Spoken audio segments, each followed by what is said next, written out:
हरिओम। आज हम श्रीमद् भगवद गीता के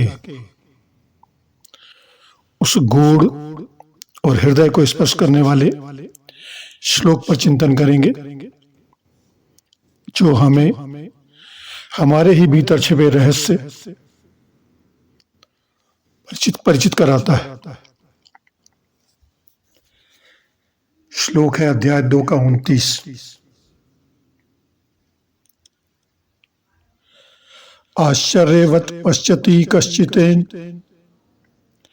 माश्चर्यवद्दिदति तदैव चान्यः आश्चर्यवच्चदेन मान्यः शृणोति श्रुत्वापदेनं वेद न चैव कश्चित्। भगवान श्री कृष्ण कहते हैं,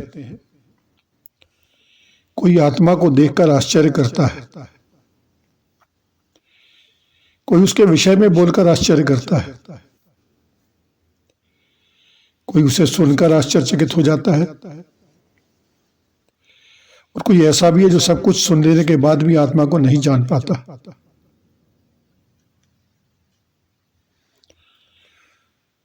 सोचिए, हम जीवन भर कितना कुछ देखते हैं, कितना कुछ सुनते हैं, कितनी बातें सीखते हैं, लेकिन क्या हम कभी अपने आप को जान पाए? हमने कभी इस पे विचार किया?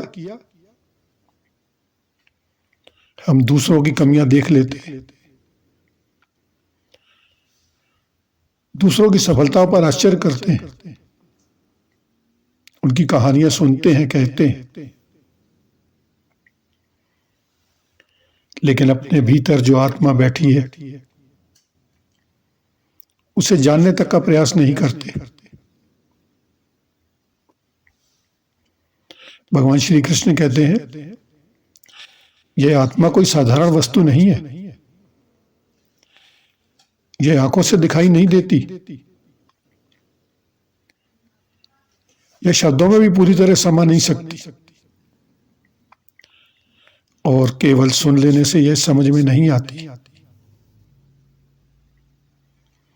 आज हम सब भी यही कर रहे हैं, कथाएं सुन रहे हैं, प्रवचन सुन रहे हैं, ज्ञान की बातें करते हैं, लेकिन भीतर झांकने का साहस नहीं कर पाते।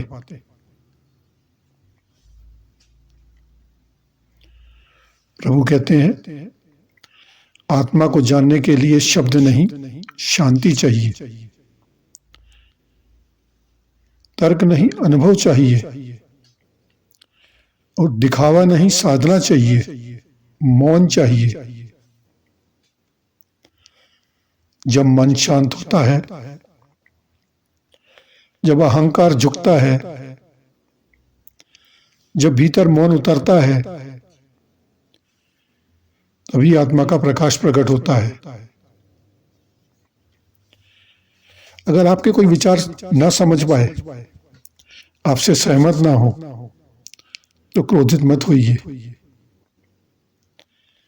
क्योंकि भगवान श्री कृष्ण स्वयं कहते हैं, आत्मा को समझ पाना सबके बस की बात नहीं। आप बस अपना पथ चलिए, सत्य के साथ, विनम्रता के साथ और विश्वास के साथ। आइए, आज से हम दूसरों को बदलने से पहले अपने भीतर झांकना शुरू करें, क्योंकि जिसने स्वयं को जान लिया, उसने जीवन का रहस्य जान लिया। हरिओम।